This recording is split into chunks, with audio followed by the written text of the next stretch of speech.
You're listening to Children's Health Checkup. Welcome. I'm your host, Caitlin White.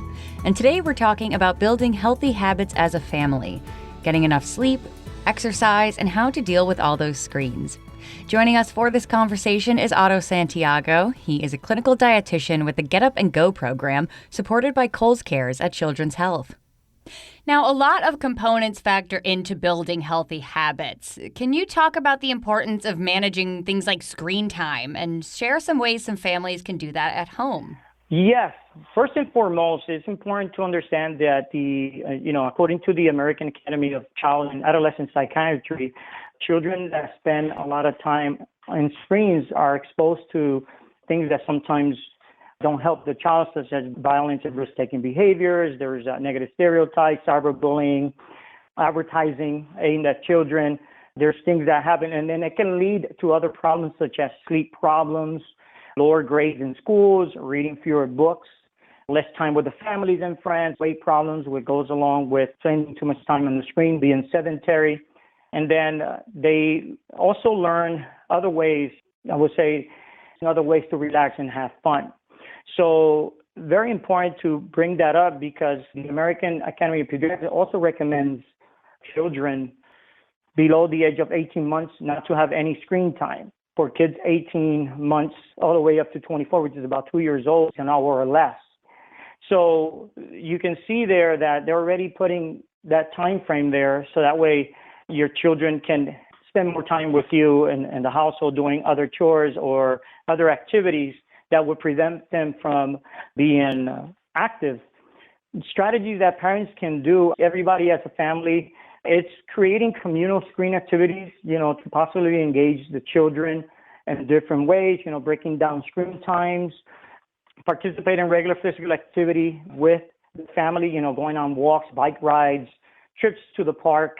Model the type of behavior you want. Obviously, we teach this to our parents. We teach a class that's called Division of Responsibility, and that has to do with the parents being the model, and they determine the what, when, and where things that happen in the household.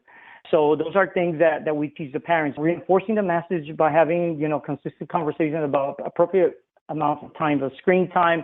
Again, the biggest thing is monitoring the time on devices. Use a timer to make sure that your child is spending the time that they need on the screen. Balancing the exposure by implementing, earned screen times. Obviously, as they become teenagers, they become more independent. So you can actually have a discussion with the teenager so that way they can do the things that they're supposed to do and then they can earn these times. Another thing that parents can do is removing digital devices from the kids' bedroom or shutting them off completely. Minimum at least 2 hours before bedtime that parents can do is just build a routine. Their younger age, in that age group of toddler all the way through 8, 10, 12, sometimes reading a story, starting the kid, brush your teeth at a certain time. They say the bedtime is at 8 o'clock. Start the routine maybe at 7 o'clock in the evening. Brush your teeth, get the kid ready to change, turn off devices, and then maybe read a story to the child. Those are things that can be done consistently and will help the child and the parent have a success at minimizing time in front of the screen. Now, you mentioned the importance of getting enough sleep. It's often easier said than done. What are the consequences of not getting enough sleep, and how can parents make sure their kids are getting the rest they need? Sleep is very important. It's our body's chance to heal and restore. It is vital for everything from lowering stress to improving school performance, right? So when the child has lack of sleep, they perform poorly in class or their focus time is lost for doing tasks that they're asked to do in school and even at home. So if your child is struggling to get enough sleep, that could be a sign that there's other things going on. Sometimes school could be a little bit of pressure for the child. Or again, that's something that I already alluded to is that the time that they're spending on the screen time, which we know can affect sleep because of blue light. So we know that blue light does affect sleeping patterns and it also affects eyesight. So it's important to start turning those devices off during that time, at least 2 hours in advance for the child to get a better sleep. And again, it's creating a bedtime routine. So recommendations that are provided by the American Academy of Pediatrics, they recommend children 3 to 5. They sleep at least 10 to 13 hours. For our kiddos that are in the age group 6 through 12, at least 9 to 12 hours. Now, for adults, we already know that it's between 7 to 9 hours of sleep as you get older. But kids, if you notice that your child is sleeping a little bit longer, it's okay. When they're that age group between 6, 12, and maybe a little bit into their teenage years, they may sleep 12 hours or so. That's okay because they're still growing and developing. But it's very important for parents to, again, monitor the time that the kids are spending on the screen. Or one way to help develop the tiredness, as I would say, is taking your child outside to spend some energy, right? Physical activity, the more physical activity that you do can lead to more rest, stress release as well. And then when nighttime comes around, turning off lights, creating the mood for the body to be present to going to sleep is very important in this case. Can you give us some of your best advice on how to establish healthy eating habits? Yes. So the biggest thing is just start. That's as simple as I can put it. Just start. Start making small changes. Keeping foods high in protein in the house. Things that kids can grab like yogurt, low-fat dairy products, vegetables, whole grain foods at home or, at work or packing things like that. The main thing is focusing on adding those healthy foods to the kids' lifestyle or diet, right? That way they can stay away from unhealthy food. That doesn't mean that there will not be the opportunity to enjoy some of the snacks and treats that family enjoy at times. But another thing that can be done is trying to eat as a family, right? Every day in the kitchen and the dining table. This helps the children and the family focus on healthy eating. It's trying not to point fingers or talk down on the child if they're not eating a food that you're providing. It's just introducing the child to the food, and that way they can make a decision, maybe try it, and they can decide if this is something that they enjoy or not. That's part of the division of responsibility that we teach. Again, one thing that parents can do as well to help their children is maybe buying a healthy recipe book. I'm pretty sure a lot of parents that are listening probably have some form of recipe book that they haven't put out. So I highly suggest take it out, dust it off, blow it out, make a couple of those recipes. You don't have to cook a recipe every day. At least once a week, try something different. So you can start making those small changes as you go. Packing healthy lunches if you work, right, or the child for school if they're allowed to take some form of lunch to school. Pack them healthy meals. That way they have more control over the things they eat. Now, I know that exercise is also a big component of the Get Up and Go program. What are some of your best tips for families on setting exercise goals together? Yes. So the biggest thing that I find a lot, because this is a question that actually comes up a lot in my classes, is how do I get my kids to be more physically active, in other words, right? So the main thing is choosing activities that fit your child's age and development. If you start there, that makes the process a lot easier, right? Sometimes, obviously, as parents, I am a parent. Sometimes we are tired and the kids are full of energy, right? So we got to find ways to still participate with them in that activity.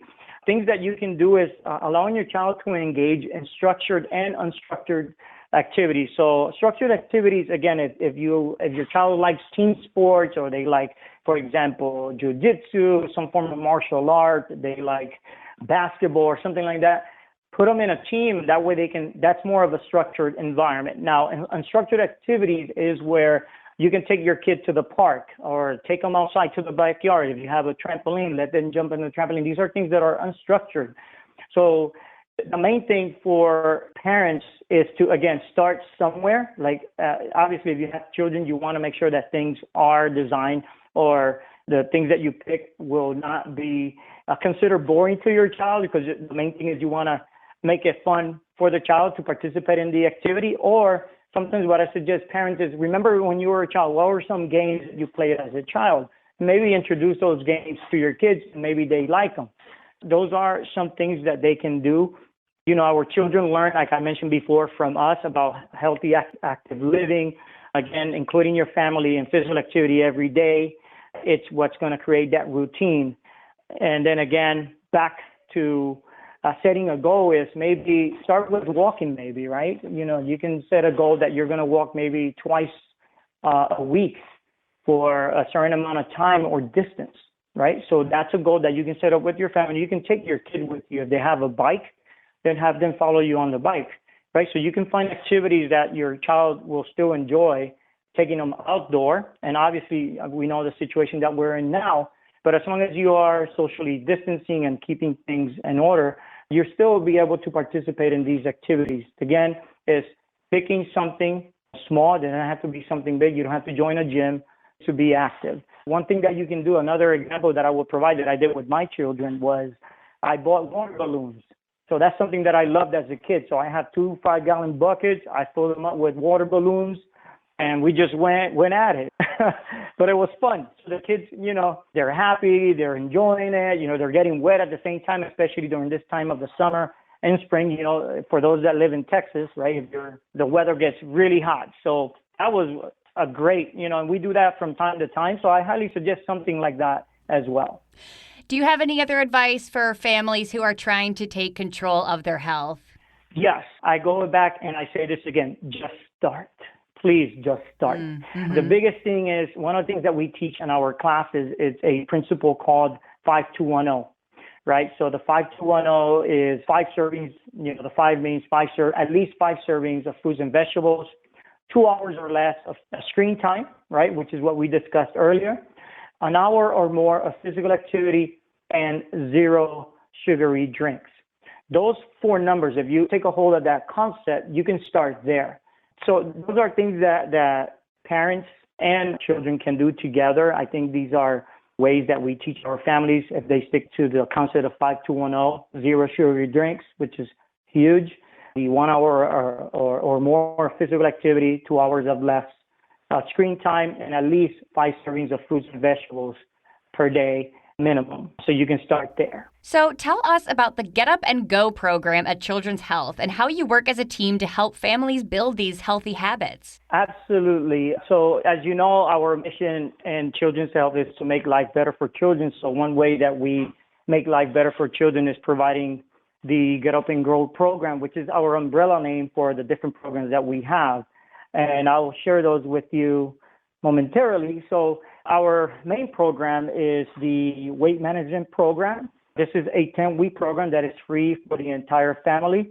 This program is designed to help families learn healthy lifestyle habits. For participating in this program, the families do receive a 20-week free membership to the YMCA because we are also partnered with the YMCA to provide this program to our families, and it serves families that speak English and Spanish, and the age group that we serve for this program is between 6 through 14. That's our main program, which is called Get Up and Go Weight Management Program. We also have other programs, 2 of which I spearhead in my team, which are the Type 2 Diabetes Prevention Program. This is a program for children who have a family history of Type 2 diabetes. It's a 5-week program. All of the programs that I'll be talking about are free for our families. What we do in this program is we teach families the important role of nutrition and physical activity and preventing the disease. The age group for this is between 6 and 14 as well. The other program that we have another one that I spearheaded. It's called the Developmental Differences Program. This is a program designed for children with special needs. So if the child has autism, Fragile X, Down syndrome, this is an 8-week program that's also free for the families, and we teach the kids and their families fundamentals of healthy eating and strategies to improve the child's acceptance of new foods, which is something that these families struggle with. The age group for this program is between 8 through 14. Some of the requirements that we have for this age group or this population is that they must be able to at least communicate some basic needs and wants. They should be able to feel comfortable participating in a group setting with peers and must be able to participate in at least some form of low impact physical activity. And then lastly, this is our newest program, is the bariatric program. This is a program for teenagers that are anticipating bariatric surgery or have already gone through the surgery, so it's pre and post. The program, it's designed to help kids for 6 weeks. This is the series of the program. Learn techniques to assist them during their weight loss journey. Some of the requirements that we have here also, they must be able to participate in physical activity, and they must be referred by a provider in the Children's Health Bariatric Surgical Center. The other 3 programs that I just discussed, they are provider referred, so it doesn't have to be necessarily the child's physician. It could be a dietitian, it could be a nurse, a school nurse that can refer the children to the other three programs that I mentioned. But for the bariatric program, they must be referred by a provider in the Children's Health Bariatric Surgical Center. We also have three ancillary programs that are non-physician referred or provider referred. These are the family cooking program. And remember, like I said, these are all under the umbrella of Get Up and Go. Family cooking program. This program is a 4-week program, and we teach basic cooking skills to our kids and how to prepare healthy meals. The class is for the entire family, and the ages that we serve in this program are ages 9 to 14 due to safety reasons. The other program that we have is called Planting Healthy Habits. This is a 2-week series, and this is where kids learn about how, what plants and humans need to grow to be healthy. And the age group that we serve is between 7 and 10 for this program. And lastly, the other program that we have that is an ancillary program to our Get Up and Go weight management program is our Healthy Lifestyle After School program. So this is a more condensed version of our 10-week program. It's provided in elementary schools across North Texas and Dallas. And we focus on adopting, again, the same concept, which is teaching the children healthy lifestyle behaviors through nutrition and education programs. And the kids are ranging between 6 to 11 due to the fact that most of the kids that we serve in this program are in an elementary school. Thank you for your time and for your expertise, Otto. Find more information and tips to help your family out at childrens.com/healthyweight. This has been Children's Health Checkup. I'm Caitlin White. Thanks for listening.